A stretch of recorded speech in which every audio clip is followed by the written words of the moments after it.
सबको प्रणाम करता हूं और जोहार कहता हूं। साथियों, इस मंच पे आया हूं तो एक नेता प्रतिपक्ष होने के नाते नहीं आया हूं, एक समाज के सदस्य होने के नाते आया हूं। इस जाजम पर बात कर रहा हूं और ये बात आज मैं नहीं कह रहा हूं। जब भी समाज के लोग मिलते हैं मैं उनसे हमेशा कहता हूं कि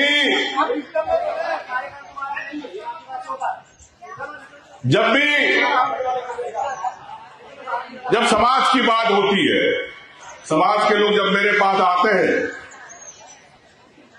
तो मैं उनसे कहता हूं कि समाज को कहा मेरी आवश्यकता है, सदस्य होने के नाते हमेशा आपके साथ खड़ा हूं। कई कार्यक्रमों के अंदर हमेशा सहयोग करता रहा। मैं मानता हूं कि मैं एक राजनीतिक पार्टी से हूं, लेकिन जब आदिवासियों के हित की बात आती है तो कांग्रेस के अंदर भी मैं पूरी बात जवाबदारी से कहता हूं अपने समाज की। आपने कई बार आपने देखा, लेकिन इस लोकतंत्र की व्यवस्था में हम हमारे अधिकार नहीं पा पाते। कोई भी पार्टी होती है, सबकी अपनी अपनी सोच होती, विचारधारा होती है, लेकिन जब समाज के हित की बात आती है उस समय कई लोग भाग जाते। क्यों भागते हो? इस समाज से आपकी पहचान है।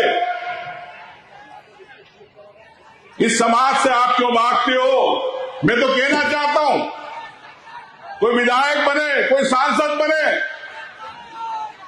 लेकिन उसकी जनप्रतिनिधि की डोर इस समाज के लोगों के हाथ में होना चाहिए, जब चाहे जब ठीक है। साथियों, होता यह है कि हम लोग अपने समाज के लोगों को बढ़ा देते, लेकिन वो समाज को भूल जाते। क्या समाज ने उनको अधिकार दिए? संविधान के अंदर जो अधिकार मिले अनुसूचित जनजाति को, उसके कारण आप ने अधिकार पाए, पद पाए, लेकिन जब समाज को भूलते तो बड़ा दुख होता। मुझे दर्द है उन गरीबों का जो कई सालों से जंगल में संघर्ष करते आ रहे हैं। कई सालों से हम पट्टों की लड़ाई लड़ते, लेकिन जब अधिकारों की बात आती है तो उनको पट्टे नहीं मिल पाते। क्यों नहीं मिल पाते पट्टे? क्या कारण है? क्या समाज के लोगों को बैठ के एक जाजम पर अपने आदिवासियों के पट्टों की बात नहीं करना चाहिए? जंगल हमारा है, जमीन हमारी है। मैं गया, सिंगरौली गया, अडानी को लाखों करोड़ का कोयला के दे दी खदान। वहां के आदिवासी बेचारे बेगा, गरीब, परेशान, घर छोड़ने की स्थिति बन गई उनकी।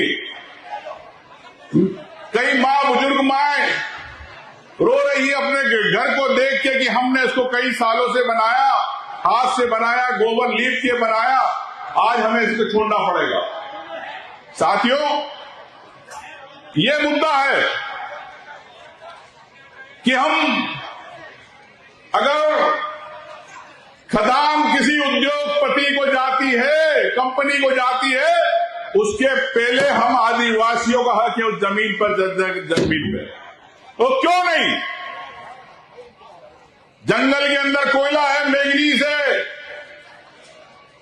लाइमस्टोन है, क्या उसमें हमारा अधिकार नहीं होना चाहिए? पूछ रहा हूं आपसे, होना चाहिए कि नहीं? लेकिन बाले बाले 5वीं अनुसूची की बात, पैसा कानून की बात होती है, कागजों पे बात होती है। जब लड़ाई लड़ते हैं तो सरकारें आदिवासियों को बोलती है कि यह हमारी जमीन थी, हमारा अधिकार है। मैं किसी सरकार की बात नहीं करना चाहता हूं, लेकिन साथियों, इस पे मंथन करना चाहिए। मैं और कहना चाहता हूं आप समिति के सदस्यों को कि जब आदिवासी कोड की बात आती है तो हम उस पर मंथन करना चाहिए कि आदिवासी कोड इस देश के अंदर आदिवासियों को भी होना चाहिए।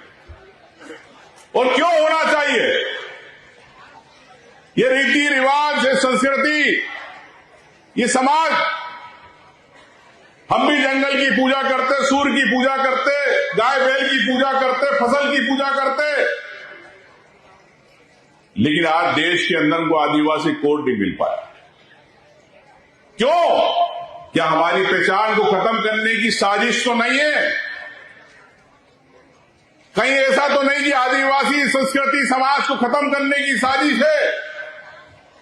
आज 33 में आपकी इस अधिवेशन में मैं कहना चाहूंगा, आप संकल्प ले इस लड़ाई को कैसे योजनाबद्ध तरीके से लड़ना। मैंने शुरुआत करी, कई समाज के लोगों को मिलकर जातिगत जनगणना की बात करी, मेरे फॉर्म खुद ने भरा। मेरा आपसे निवेदन करना चाहता हूं गर्भवत साथियों से कि इसको आप लोग कैसे एक सामाजिक रूप से पूरे देश का मूवमेंट बना सकते हैं, या आप लोग बना सकते हैं, यह आपके हाथ में है। क्योंकि वैसे राजनीति से दूर ये अपने समाज के अधिकार की बात कर रहा हूं। और ये जनगणना होगी जिस प्रकार से झारखंड के आदिवासियों ने सरना लिखवाया 70 लाख लोगों ने। मैं चाहता हूं जिस राज्य से आए हो, आप क्या भी आदिवासी है, हमारे यहां 1.5 करोड़ से ज्यादा आदिवासी है मध्य प्रदेश में। राष्ट्रपति को आपकी तरफ से निवेदन जाना चाहिए, ज्ञापन जाना चाहिए कि हमारा भी अधिकार, हमें भी आदिवासी कोड मिलना चाहिए। ये आदिवासियों की आवाज पूरे देश से जाना चाहिए। साथियों, बातें बहुत सारी है, लेकिन मैं आखिरी में एक ही बात कहना चाहता हूं आप आदिवासियों के लिए। इस सियासत की विरासत हम है, इस सियासत की विरासत हम है, इस विरासत की सियासत भी हम करेंगे। धन्यवाद।